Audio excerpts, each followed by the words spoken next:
चरण सरोज रज निज मन मुकुर सुधारी। बरनउँ रघुबर बिमल जस जो दायक फल चारि। बुद्धिहीन तनु जानिके सुमिरो पवन कुमार। बल बुद्धि विद्या देहु मोहि हरहु कलेश विकार। जय हनुमान ज्ञान गुण सागर जय कपीस तिहु लोक उजागर। रामदूत तुलित बल धामा अंजनी पुत्र पवन सुत नामा। महावीर विक्रम बजरंगी कुमति निवार सुमति के संगी। कंचन वरण विराज सुबेशा कानन कुंडल कुंचित केशा। हाथ वज्र और ध्वजा विराजे कांधे मूज जनेऊ साजे। शंकर सुवन केसरी नंदन तेज प्रताप महाजगवंदन। विद्यावान गुणी अति चातुर राम काज करिवे को आतुर। प्रभु चरित्र सुनवे को रसिया राम लखन सीता मन बसिया। सूक्ष्म रूप धरि सियहि दिखावा विकट रूप धरि लंक जरावा। भीम रूप धरि असुर संहारे रामचंद्र के काज संवारे। लाए सजीवन लखन जियाए श्री रघुवीर हर्षि उर लाए। रघुपति किन्ही बहुत बड़ाई तुम मम प्रिय भरत सम भाई। सहस्र वदन तुम्हरो यश गावे अस कहि श्रीपति कंठ लगावे। सनकादिक ब्रह्मादि मुनीसा नारद सारद सहित अहिसा। यम कुबेर दिगपाल जहाते कवि को विद कह सके कहाते। तुम उपकार सुग्रीवहि किन्हा राम मिलाए राजपद दिन्हा। तुम्हरो मंत्र विभीषण माना लंकेश्वर भय सब जग जाना। जुग सहस्र जो जन पर भानु लील्योताहि मधुर फल जानू। प्रभु मुद्रिका मेलि मुख माहि जलधि लांघि गए अचरज नाही। दुर्गम काज जगत के जेते सुगम अनुग्रह तुम्हरे तेते। राम दुआरे तुम रखवारे होतन आज्ञा बिनु पैसारे। सब सुख लहे तुम्हारी सरना तुम रक्षक काहू को डरना। आपन तेज सम्हारो आपे तीनों लोक हाँकते कांपे। भूत पिशाच निकट नहीं आवे महावीर जब नाम सुनावे। नासै रोग हरे सब पीरा जपत निरंतर हनुमत वीरा। संकट से हनुमान छुड़ावे मन क्रम वचन ध्यान जो लावे। सब पर राम तपस्वी राजा तिनके काज सकल तुम साजा। और मनोरथ जो कोई लावे सोई अमित जीवन फल पावे। चारों युग परताप तुम्हारा है प्रसिद्ध जगत उजियारा। साधु संत के तुम रखवारे असुर निकंदन राम दुलारे। अष्ट सिद्धि नवनिधि के दाता असवर दीन जानकी माता। राम रसायन तुम्हारे पासा सदा रहो रघुपति के दासा। तुम्हारे भजन राम को पावे जन्म जन्म के दुख बिसरावे। अंत काल रघुवर पुर जाई जहाँ जन्म हरि भक्त कहाई। और देवता चित्तन धरई हनुमत से सर्व सुख करई। संकट हरे मिटे सब पीरा जो सुमिरे हनुमत बलबीरा। जय जय जय हनुमान गोसाई कृपा करो गुरुदेव की नाई। जो सत बार पाठ कर कोई छूटे बंदी महासुख होई। जो यह पढ़े हनुमान चालीसा होई सिद्धि साखी गौरीसा। तुलसीदास सदा हरि चेरा कीजे नाथ हृदय मह डेरा। पवन तनय संकट हरना मंगल मूर्ति रूप। राम लखन सीता सहित हृदय बसहु सुरभूप। सियावर रामचंद्र की जय रघुवीर रामचंद्र की जय। पवन सुत हनुमान की जय, उमापति महादेव की जय, बोलो भाई सब संतन की जय।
गुरुवार को सभी भक्तों की ओर से सप्रेम नमस्कार। भक्तजनों, दो शब्द पेश हैं। आज यहाँ का कथा का आखिरी दिन है, परंतु हमारे लिए पहला दिन। कहते हैं कि जब से जागे तब से सवेरा। ये दुनिया एक रंगमंच है, हम सब कठपुतलियां हैं। सबका कोई न कोई रोल बना हुआ है।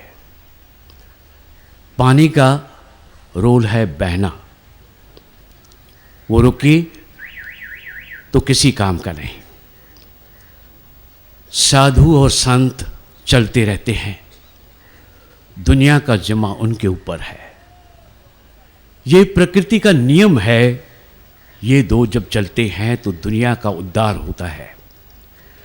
पानी बहता है तो स्वच्छ रहता है, जहाँ जहाँ जाता है हरियाली पैदा करता है, देश संपन्न होता है।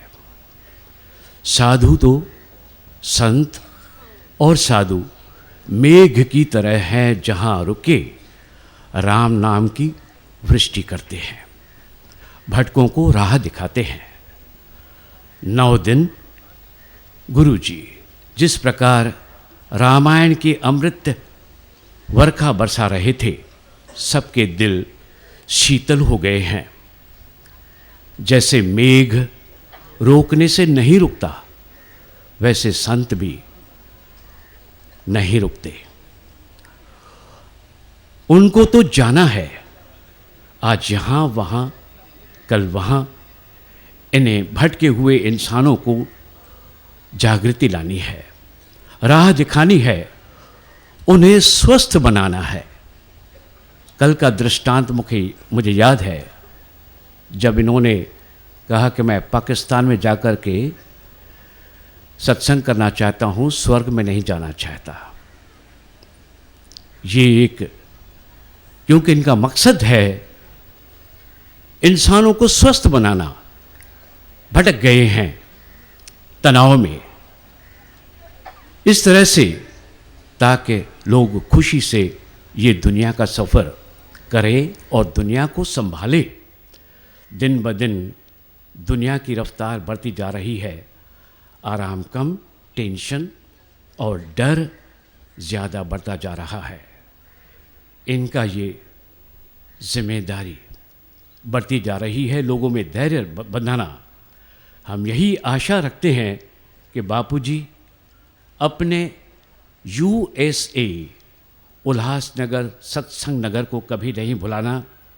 हमें हमेशा आपका इंतज़ार रहेगा। ये आपका नगर हो गया है, हम आपके बच्चे हो गए हैं। प्रण करते हैं कि उल्लासनगर सत्संग नगर को हम उसके योग्य बनाएंगे। मैं सबकी ओर से निवेदन करता हूँ कि आज भी सभी भक्तजनों को अपने राम नाम की कथा की वही वृष्टि करे और आनंद दे। धन्यवाद।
पूज्यपाद गोस्वामी तुलसीदास जी महाराज की जय।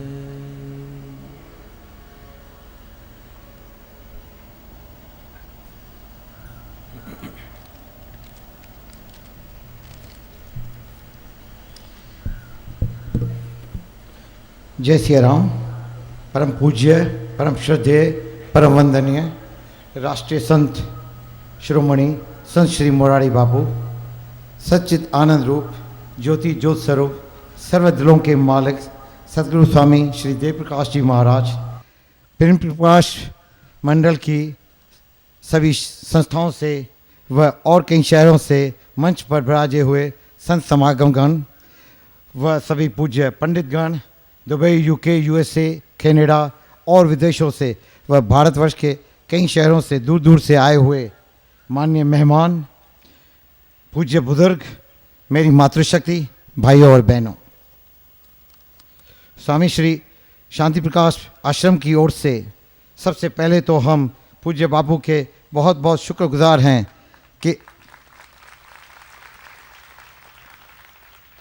कि इन्होंने पूज्य स्वामी जी का निमंत्रण स्वीकार कर सिर्फ 3 सप्ताह पहले ही ये कथा इधर करने की अनुमति दी।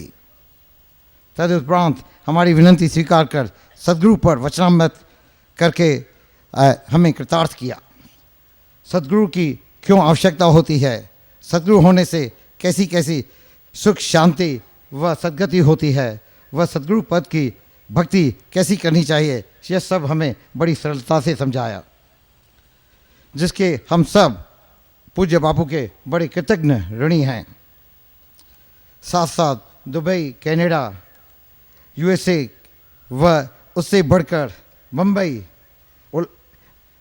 अंबरनाथ और उल्लासनगर के कई वॉलंटियर कार्यकर्ताओं ने बहुत कम समय होते हुए भी बड़ी सुंदर भव्य यह तैयारी की है। उनको भी बहुत बहुत धन्यवाद। मैं चाहता हूं उन्हें बड़ी तालियों से धन्यवाद दें। साथ साथ उन्हें 100% से भी ज़्यादा साथ देने वाले सभी कॉन्ट्रैक्टर, बिल्डर्स, सप्लायर्स, वेंडर्स भी बड़ी सराहना पात्र हैं, जिन्होंने यह सब मंडप, मंच, स्टेज व बंदोबस्त किया है। साथ साथ सब मेहमान, संतगण व पंडितगण को भी बहुत धन्यवाद, जिन्होंने सुबह शाम बिना थकावट सुंदर प्रोग्राम दिया। उल्लासनगर के कई घरों में व अतिथि गृह, धर्मशाला, आश्रम व रिजॉर्ट में कई मेहमानों की जिन्होंने बहुत अच्छी सेवा की है, उन वॉलंटियर को भी बहुत बहुत धन्यवाद। अंत में आप सभी श्रोतागण व मेहमानों को भी धन्यवाद, जो इधर आकर इस कार्यक्रम की शान बढ़ाई और राम कथा का लाभ लिया। हमारे वॉलंटियर कार्यकर्ताओं से गलती या तो हमारी तैयारी में कुछ कमी रह गई हो तो मैं उन सब की ओर से आपसे क्षमा चाहता हूं। अंत में बापू, ये 9 दिन पता नहीं इतना जल्दी गुजर गए कि कुछ लग रहा है कि एक दिन ही गुजरा है। अब हम आपको बहुत ही याद करेंगे। लगता है कि हम तुमसे जुदा होकर मर जाएंगे रो रो के, इसलिए आप कृपया ज़रूर जल्दी फिर से उल्लासनगर में पधारिएगा। अब मैं हमारे पूज्य स्वामी देवप्रकाश महाराज जी से प्रार्थना करूंगा कि वो चंद शब्द कहें। पूज्य स्वामी जी।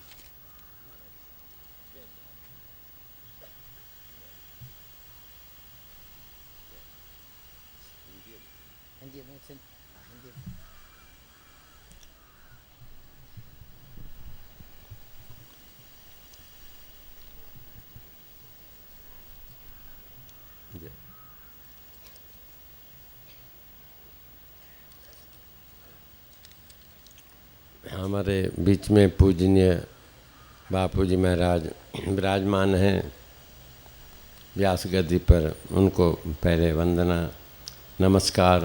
और ज्ञानी गुणी कलाकार जितने बैठे हैं, या व्यवस्थापक या संत महात्मा, देवता भूमि के यानी ब्राह्मण देवता, या जो साक्षात हमारे गुरु महाराज भी यहीं समझिए विराजमान हैं, सबको मेरी बार बार नमस्कार है। और सारी संगत को भी जो आकर के लाभ ली है। यदि आप संगत सारी नहीं आती तो हम किसको कुछ कहते या बापूजी किसको क्या बताते, लेकिन आपके अंदर भी बहुत बड़ी शक्ति है। और अभी आइए पूजनीय बापूजी महाराज, जो हम आपको 9 दिन का ये ज्ञान सत्र चलाए, आज जो संपन्न होने जा रहा है, उनके लिए मैं क्या कहूँ, कोई ऐसे अक्षर नहीं हैं जिनके द्वारा मैं वर्णन कर सकूं। और ऐसे महापुरुषों के दर्शन से ही हमें बहुत आनंद प्राप्त होता है। और यह बात है कि ये गुरु महाराज का संकल्प था, जो महाराज ने साकार किया, जो अभी हम आप लोग ये कथा का श्रवण कर पाए। और हम जितने भी सेवाधारी सेवा कर सके, उससे प्रसन्न ज़रूर हुए होंगे। और सारी संगत या उनके साथ में जितने भी श्री राम सीता मंडल के या और जितने भी संत महात्मा मेहमान जितने भी आए, हम सेवा तो नहीं कर पाए, फिर भी यथाशक्ति जो कुछ की गई और आपने स्वीकार किया। और किसी भी भक्त के द्वारा किसी को कष्ट हुआ हो उसके लिए मैं क्षमा भी मांगता हूँ। और आगे के लिए ये महाराज जी से प्रार्थना है, क्योंकि हमारे ख्याल से तो ज़रूर प्रसन्न हुए ही होंगे। उनके चेहरे से प्रसन्नता से मालूम होता है कि ज़रूर प्रसन्न हैं। आप भी इसकी गवाही दे सकते हैं। और आप भी ज़रूर प्रसन्न हैं कि नहीं? यदि हैं तो ताली बजाइए। तो एक बार अकबर बादशाह का प्रसंग याद आ गया एक सेकंड के अंदर। तो बीरबल से कहा गया कि भाई हमने रोज़ा रखा है तो वो संपूर्ण हो गया, आज आखिरी दिन है, प्रसन्न हुए कि नहीं हुए? तो बीरबल की साधना थी देवी माता की, एक ही सेकंड में तत्काल प्रत्युत्तर देते थे और उसको संतोष हो जाता था। किसी को भी, बादशाह उस समय निकट में थे, तो उसने क्या कहा कि ज़रूर वो प्रसन्न हो गए हैं। बादशाह बोले कैसे प्रसन्न हो गए हैं? तो कहा कि यदि दूसरी बार आए तो समझो वो प्रसन्न हो करके गए हैं। तो हम आप भी बापूजी से, जैसे मेहमान कोई प्रसन्न हो के गया, कैसे समझते हैं हम कि प्रसन्न हो के गए? यदि दूसरी बार आए तो समझो वो प्रसन्न हो के गए हैं। तो इसी प्रकार हम महाराज जी के आगे यदि प्रसन्न हैं तो ज़रूर वे हमारे हृदय के अंदर ऐसी प्रेरणा भरेंगे कि ज़रूर हमें दर्शन देंगे। सिर्फ दर्शन ही नहीं, कथा प्रवचन के द्वारा भी हम आपको आह्लादित करेंगे। यही हमारी अर्जी है। और आगे क्या मर्जी वो नहीं कहना है, बस हमारी रखना है अर्जी। महाराज जी के आगे, बड़ों के आगे जितना हो सके, थोड़े बोलने में अच्छा होता है। हम अपने विचारों को, अपने क्षमा मांगी एक तो, और दूसरी प्रसन्नता प्रकट की कि ऐसे महापुरुषों का बार बार हमें दर्शन प्राप्त होता रहे और अमृतपान हम आप सब मिल कर के करते रहें। देश से आए, विदेश से आए, और थोड़े दिन के अंदर ऐसी तैयारी हो गई कि आप अपना ही कार्य समझ करके, और उनकी सद्गुरु महाराज की प्रेरणा से कहिए या हमारे बीच में बापू जी हैं वो कर रहे हैं, हम आप तो निमित्त बन करके कार्य करते हैं। ओम शांति ही शांति ही शांति ही।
संगति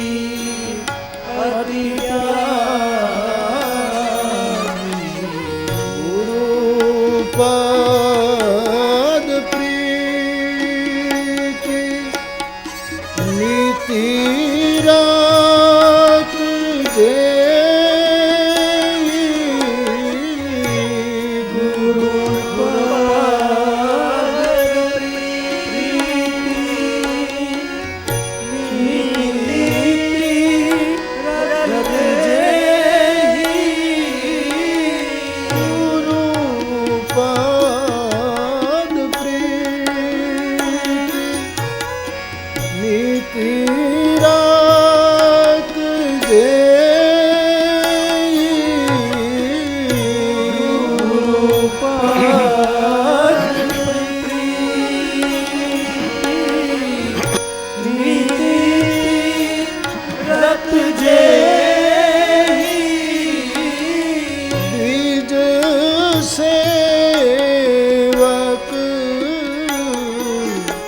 अधिकारी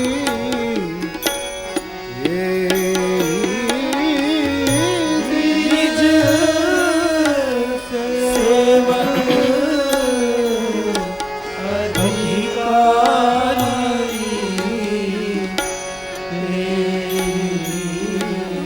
राम कथा के अधिकारी राम कथा के अधिकारी न के सत संगति अति प्यारी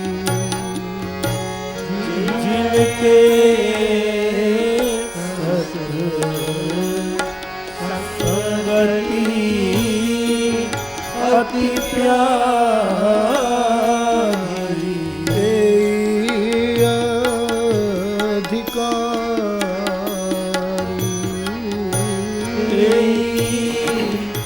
अधिकारी संगति अति प्यारी संगति अति प्यारी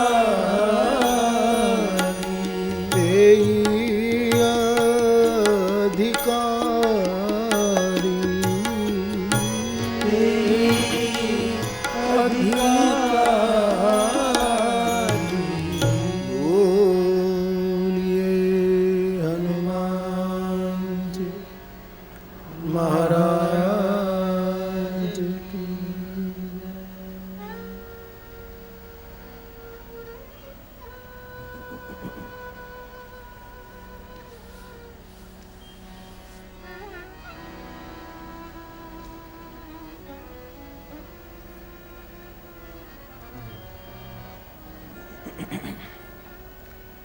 बाप राम कथा के 9वें दिन विराम के समय कथा प्रारंभे इस परोपकारी संस्था की सभी पुनीत संत परंपरा को प्रणाम करते हुए वर्तमान पीठाधीश महाराज श्री अन्य सभी संतगण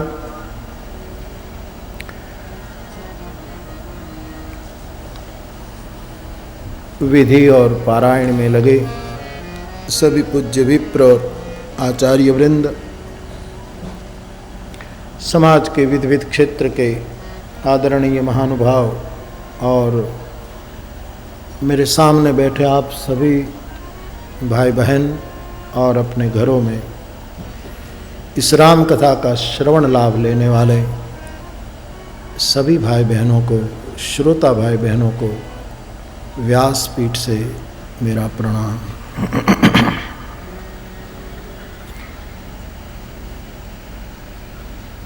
राम कथा का अधिकारी कौन, उसकी चर्चा ऐसे ही सहज चली और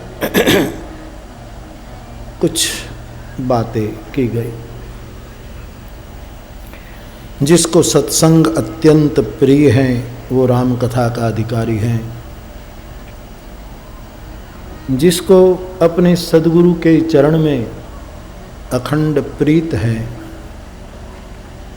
वो राम कथा का अधिकारी है। और जिसको किसी जागृत व्यक्ति में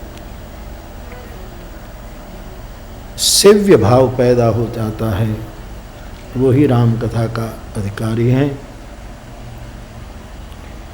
और मानसकार कहते हैं कि उसको राम कथा विशेष रूप से सुखदायी है। जिसको अपने इष्ट प्राणाधिक प्रिय हो। इस पंक्ति को भी साथ में ले ले।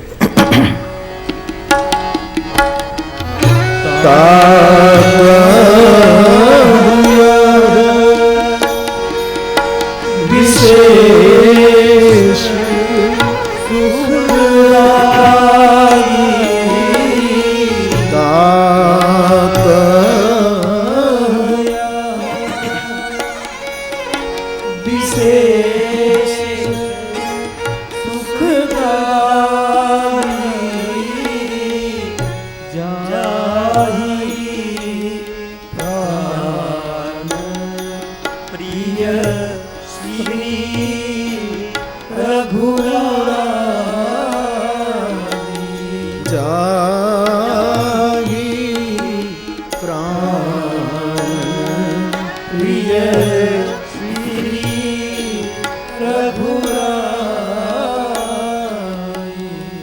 जिसको रघुराय, जिसको परमात्मा अथवा तो जिसका जो इष्ट हो सो। यहाँ कोई आग्रह नहीं कि जिसके इष्ट राम हो और प्राण प्रिय हो उसी को ही भगवत कथा सुख विशेष सुखदायी हो, जो हमारे इष्ट हो। लेकिन लिखा है कि जिसको अपना इष्ट प्राण से भी अधिक प्रिय हो, उस पर जरा विचार जरूरी है।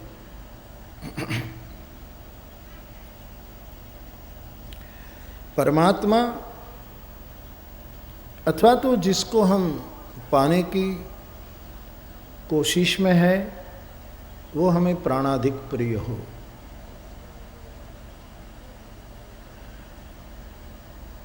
और इतनी बड़ी परम सत्ता जिसके आगे कोई कुछ है ही नहीं,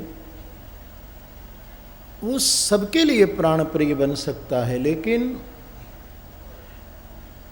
हम उसको प्रेम करते हैं, भक्ति करते हैं, पूजा करते हैं, लेकिन प्राण प्रिय वो क्यों नहीं बन पाते हैं? उसके 3 कारण हैं।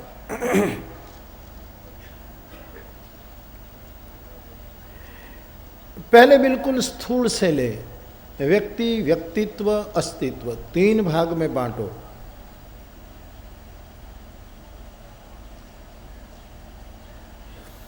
व्यक्ति में ज्यादातर व्यक्ति की ममता हुआ करती है। ठीक है, उसको प्रेम कह दो, बड़ा हो तो छोटे पर स्नेह करता है, छोटा है तो बड़े पर पूज्य भाव रखता है, लेकिन है कहीं न कहीं ममता। इसलिए मानस में आया है कि भी ये छोटी बड़ी जो ममता के धागे हैं उसको बटोर करके एक ऐसी जगह, एक प्राणप्रिय तत्व के चरणों में रख दिया जाए ताकि व्यक्ति वहां पहुंच जाए। सब कर ममता ताग बटोरी। भगवद गीता में भी निर्मम निर्मम पर बल देते चले कृष्ण।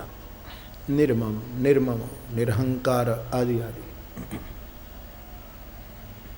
व्यक्ति में व्यक्ति की ममता होती है। फिर एक व्यक्तित्व है, उसके साथ ज्यादातर एक विशेष प्रकार का अहोभाव, आदर भाव, पूज्य भाव रहता है कि भाई क्या व्यक्तित्व है साहब, क्या जलवा है, क्या शोभा है। गुजराती में एक मुक्तक है, गुजराती में, गुजराती बड़ी सरल सीधी भाषा है, आप समझ लेते हैं। तमे अत्यंत सुंदर छो, यानी आप बहुत सुंदर है। मधुराधिपते अखिलम मधुरम शोभा सिंधु खरारी। तमे अत्यंत सुंदर छो, अदाओ पण रूपाળી छे। आपकी हर चेष्टाएं बहुत खूबसूरत है। तमे अत्यंत सुंदर छो, अदाओ पण रूपाળી छे, अने तमारा रूपनो चळकाट नयनोनी दिवाળી छे। आपके रूप की जो तेजस्विता है,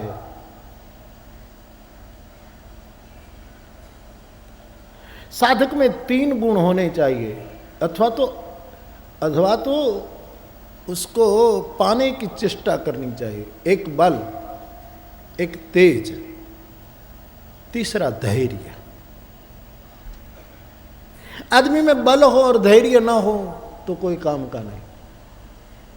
तेज बहुत हो लेकिन बल ना हो तो भी इतना फलदायी नहीं होता।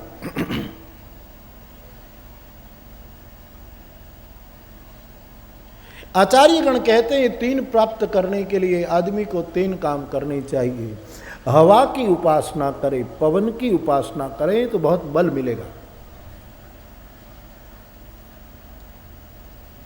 आप कहेंगे हवा की उपासना कैसे करें, पवन की उपासना कैसे करें? जैसे लोग श्वासोश्वास की प्रक्रिया से प्राणायाम करते हैं, कुंभक, रेचक, पूरक आदि आदि आदि जो हवा की उपासना है, अथवा तो हनुमान जी की उपासना करो, वो हवा की उपासना है, उससे बल मिलता है। वायु की उपासना से साधक को बल मिलता है, और सूर्य की उपासना से साधक को तेज मिलता है।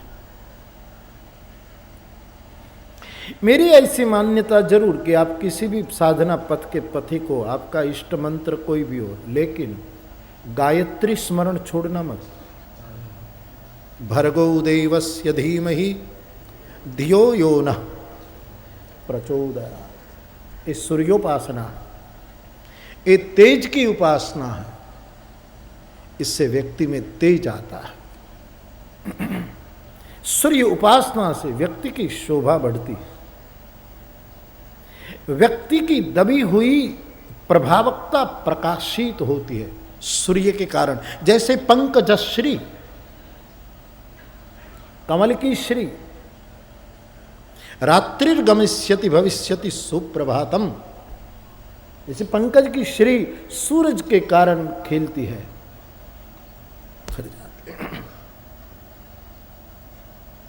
मेरे भाई बहन, बल चाहिए तो पवन की उपासना, तेज चाहिए तो सूर्य की उपासना, और धैर्य चाहिए तो धरती की उपासना करनी चाहिए। क्षमा, धैर्य, और ये जीवन में कम से कम साधना में बहुत आवश्यक है। आदमी साधना बहुत करता है, धीरज नहीं रखता। अध्यात्म मार्ग में अनंत धैर्य आवश्यक है, अनंत धैर्य।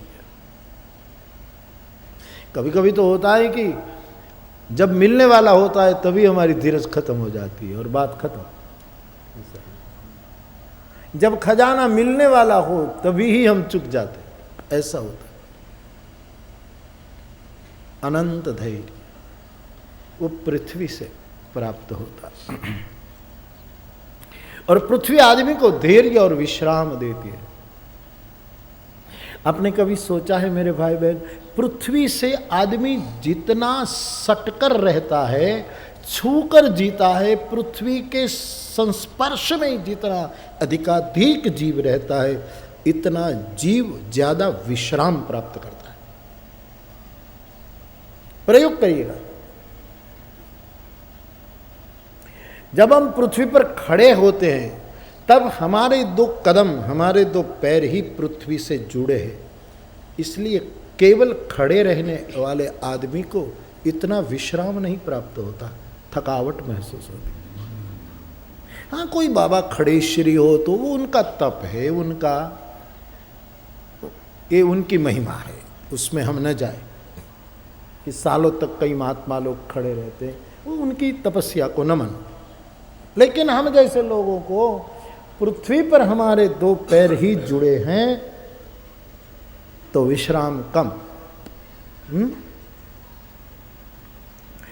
और कोई पृथ्वी पर 4 पैर हो जाएं, जैसे बचपन में लोग घोड़ा घोड़ा खेलते हैं तो 2 पैर और 2 हाथ पृथ्वी पर ऐसे रख दे, तो 4 वस्तु पृथ्वी से छुई तो ज्यादा विश्राम का अनुभव होगा।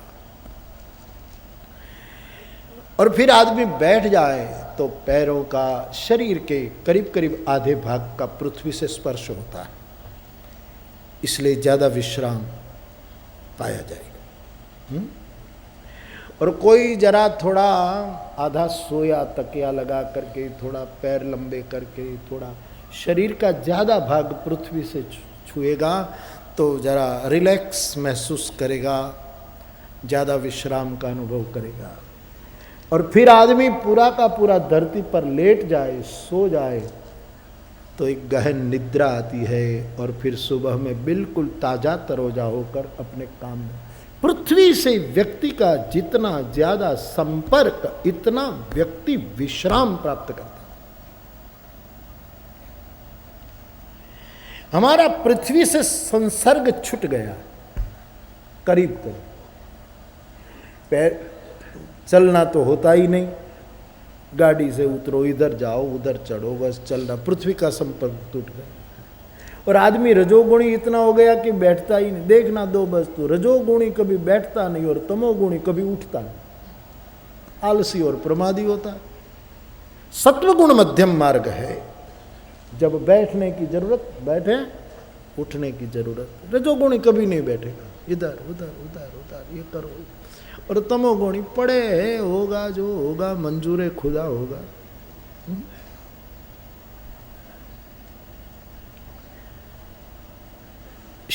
धरती की उपासना है, धरती से हमारा संपर्क बना रहे। एक किसान लोग, गांव में रहने वाले लोग ज़्यादा धरती के सन्निकट, यानी धरती से ज़्यादा संपर्क है, इसलिए ज़्यादा विश्राम में दिखाई देते हैं। कड़ी मजदूरी करते हैं लेकिन विश्राम है।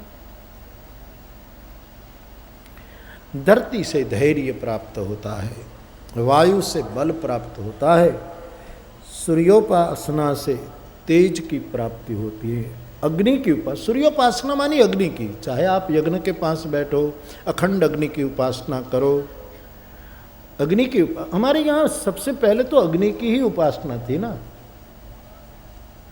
अग्नि मिले पुरोहित, ऋग्वेद का आरंभ ही तो वहीं से शुरू होता। अग्नि की ही अग्नि नय सुपथा कह करके हमने अग्नि की बहुत उपासना की है।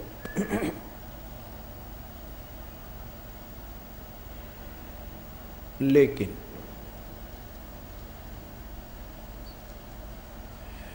दो उपासना और भी चाहिए। ये ज्ञान मार्ग के लिए सब जरूरी है। बल चाहिए, आत्मबल, तेज चाहिए, आदमी प्रभाव किसी के दबाव में ना आ जाए ज्ञान के लिए, और अनंत धैर्य चाहिए, क्योंकि बहुनाम जन्मनाम अंते, कोई बहुत जन्म के अंत में कोई ज्ञान को उपलब्ध होता है, ऐसा गीता का एक कहना है। लेकिन जिसको ज्ञान के साथ भक्ति मार्ग पर चलना है, संघर्ष का मार्ग छोड़कर समर्पण के मार्ग पर जाना है, उसको दो की और उपासना करनी चाहिए, और वो है जड़ तत्व की उपासना और व्योम तत्व की उपासना। भक्त आकाश की उपासना करेगा।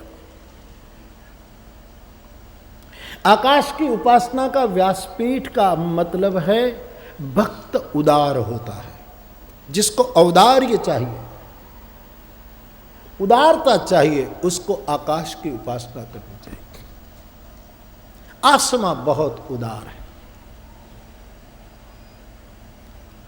इतना विशाल, इतना उदार, कुछ भी घटना घटे अनटच रहता है, अलोल रहता है।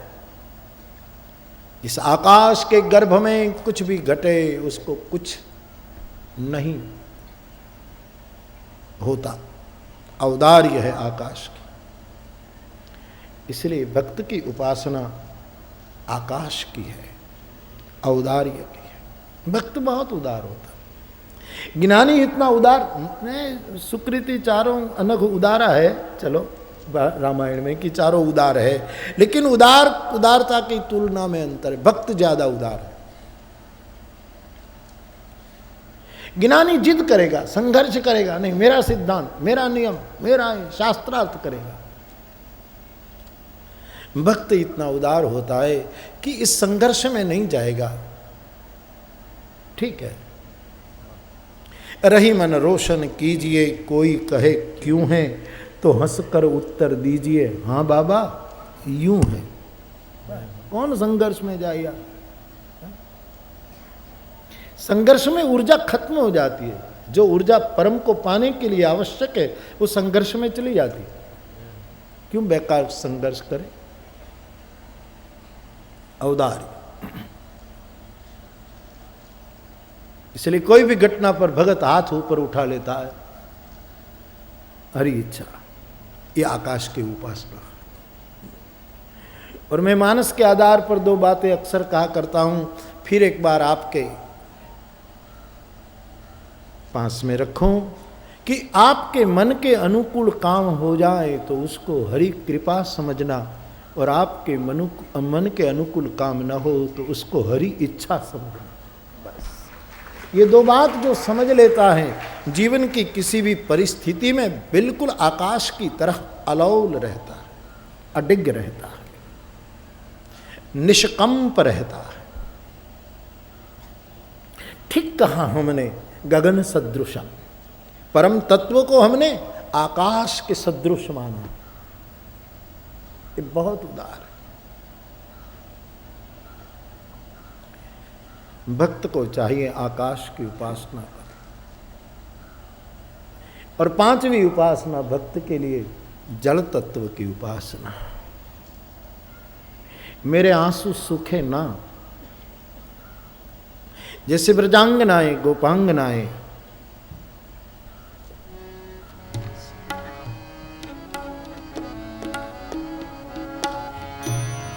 निश दिन बरसत नैन हमारे, निश दिन बरसत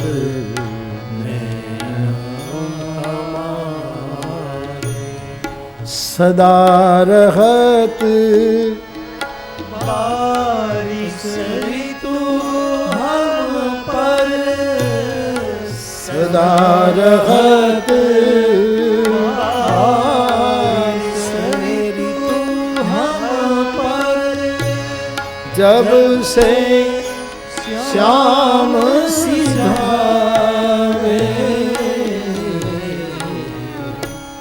निश दिन बरसत नैन हमारे, निश दिन बरसत नैन हमारे, निश दिन बरसत नैन हमारे। भक्त की उपासना जल तत्व की हुआ करती है। हरि के विरह के हमारे आंसू बने रहें। लोग ऐसा कहते हैं, एक दो वैद्यों ने भी मुझे बताया कि आदमी दिन में एक दो बार रो लेने तो तबीयत अच्छी रहती है। कबीरा हंसना छोड़ दे, रोने से कर प्रीत। 24 घंटों में हरि की याद के आंसू आंख में ना आए तो समझना आज हम नहाए नहीं हैं, आज हम सूत की है। आज का दिन हमारा ठीक नहीं गया। प्रभु की याद में, परम की याद में नेत्र भीगे। ये भक्त की उपासना है। आंख कजरे से तो स्थूल रूप में सुंदर लगती है, आंख की वास्तविक सुंदरता तो है प्रियतम के याद के अश्रु। मैं तो एक ही बात कहता हूं, अश्रु और आश्रय जिसका दृढ़ वो पा गया। एक आश्रय, दृढ़ाश्रय, और दूसरे अश्रु, दृगबिंदु। ये जल की उपासना है। और दूसरी जल की उपासना है भक्त परिश्रम करता है। भक्त आलसी नहीं होगा, बहुत परिश्रम करेगा। ज्यादातर समाज में ऐसा है कि भगत जो होता है बस कोई काम का नहीं। ये भगत की व्याख्या ठीक नहीं है। भगत हो गया तो बोलो कोई काम का। देहातों में कहा था नहीं, कोई किसी ने पूछा आपके बेटे कितने, बोले 4। चारों कहाँ है, बोले चारों है तो है, लेकिन अब 3। क्यों, एक भगत हो गया। भगत मानी कोई काम का नहीं। देहात में एक महाराज जी जोली लेकर आटा मांगने गया, तो एक माता जी के घर गया तो माता जी ने पूछा, बाबा जी बताओ ना एकादशी कब है। तो महाराज वो अपना पंचांग निकाल करके आटे की झोली वहां रख करके माता जी को समझाने लगा कि फला दिन एकादशी, इतने में एक बैल, एक बलद, माता जी किसान थी, उसका आया और बाबा जी की झोली में जो आटा था वो खा गया। बाबा ने जब देखा कि मेरा आटा बैल खा गया तो फुट फुट कर रोने लगा। माता जी ने कहा कि एक बोरी गेहूं पिसवा करके तुम्हें आटा दे दूं, इतना शेर 2 शेर आटा मेरा बैल तेरा खा गया, इसमें तू रोता क्यों है। बाजरे की चाहिए, मकई की चाहिए, ज्वारी की चाहिए, जो आटा चाहे 5 मन का आटा पिसवा कर तुम्हें दे दूं, लेकिन तू मेरे आंगन में ये रो मत। पूरा पंचांग आंसुओं से भर गया, इतना रोया, जार जार रो रहा। और माता जी कहते बाबा हमारे आंगन में आप रोए अच्छा नहीं, आप अब क्यों रोते, इतना तो छोटा थोड़ा सा आटा था, अब बैल थोड़ा जानता है, आप शांत होइए बाबा। तब कहा मेरा आटा तुम्हारा बलद खा गया, उसका मुझे रोना नहीं, मैं तो 5 घर और मांग लूंगा, मुझे तो मांगना ही है, अभी झोली भर जाएगी, लेकिन मुझे रोना आ रहा है तेरे बैल के लिए। क्यों कि मेरा मांगा हुआ आटा खा गई है ना, अब खेती नहीं करेगा। भीख मांग कर आटा खाया ना, कोई पुरुषार्थ नहीं रहा, अब काम का नहीं रहा। वैसे लोग मानते हैं जो भगत हो जाते हैं वो कोई काम के नहीं रहते। नहीं, भक्त बड़ा परिश्रमी होता है, वो परसेवे से जीता है। परसेवा गुजराती में परसीना, परसेवा कहते। भगत सदैव परसेवा करता है, दूसरों की सेवा करता है। गांधी जी को जिस भजन बहुत प्रिय नरसिंह मेहता का, पर उपकार करे मन अभिमान न आणे रे, वैष्णव जन तो तेने कहिए पीड़ पराई। जल की उपासना भक्त की होती है। ज्ञानी तो मन की गंगा में ना लेता है। हाँ, सर्दी की ऋतु में कई लोग ज्ञानी हो जाते हैं, सद्य ज्ञानी बन जाते हैं सर्दी के दिनों में। पूछो कि आपने नहाया, सर्दी कितनी कड़ी होती है कि उंगली न डाली जाए पानी में, तो ज्ञानी कहेंगे कि नहीं हमको क्या नहाना, हम तो विधि निषेध से पर है। ज्ञानी तो मन की गंगा में नहाता है। हाँ, उंगली न डाल। एक छात्र को भी शिक्षक ने पूछा कि भगवान शंकर के कितने नेत्र, बोले 3। सच, बोले 3। हाँ बिल्कुल। कैसे, बोले 2 और एक बीच वाला। तो शिक्षक ने पूछा कि यदि शंकर भगवान प्रसन्न हो जाए और तुम्हें जो उसका जो तीसरा नेत्र है वो तुम्हें दे दे, तो तू यहाँ रखेगा, पीछे रखेगा, यहाँ रखेगा, हाथ पर रखेगा, पेट पर रखेगा, पीठ पर रखेगा, कंधे पर रखेगा, चुनाव तेरा दानदाता का। तो उसने कहा शंकर भगवान यदि तीसरी आंख मुझे दे तो मैं उंगली पर रखूंगा। अरे मूढ़, उंगली पर रखने से क्या फायदा कि सर्कस के टेंट में काना हो वहां उंगली डालकर मुफ्त सर्कस देख लूंगा। बोलो ऐसी बात है साहब।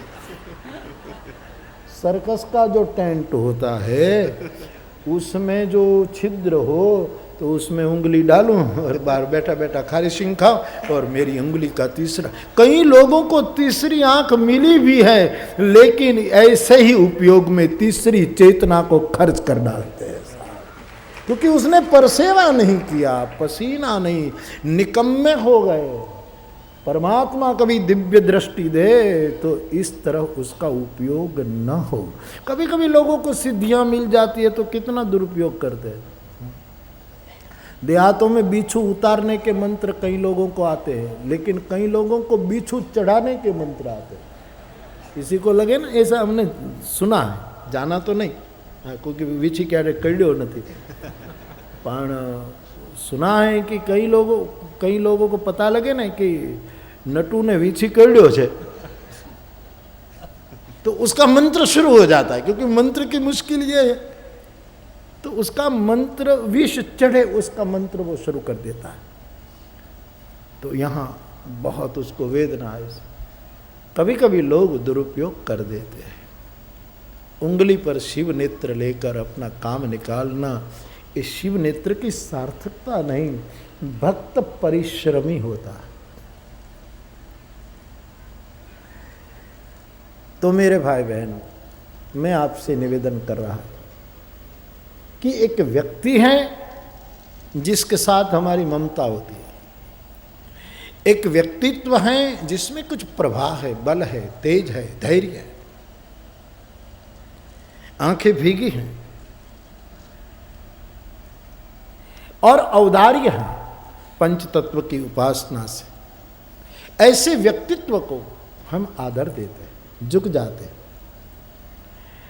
उसका होना एक शिस्त की सृष्टि पैदा कर देता है। तीसरा है अस्तित्व, जिसको परमात्मा कहो, जो नाम देना चाहो कहो। उसके साथ प्राण प्रियता।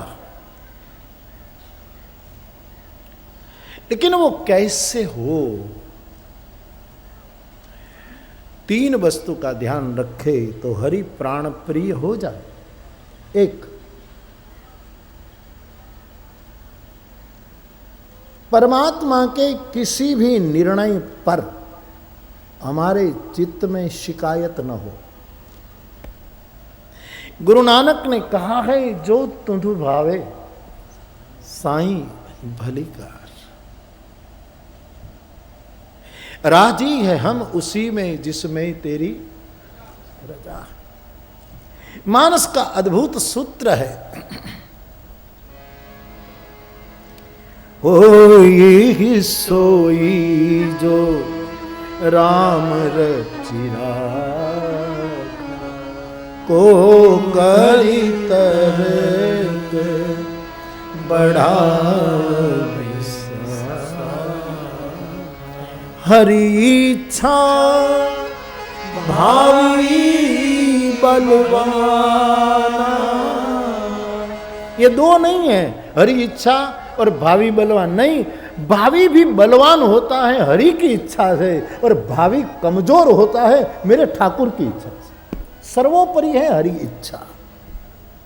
कभी भी भावी हमारा मेरा प्रारब्ध इतना बदला हुआ है, प्रारब्ध को दोष मत देना। मेरा हरि चाहे तो प्रारब्ध बलवान, हरि चाहे तो प्रारब्ध कमजोर।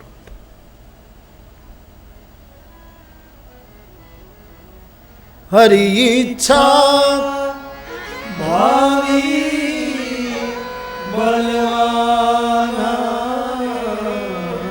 हृदय विचारत शंभु सुजा। ओई सोई जो राम रचिरा।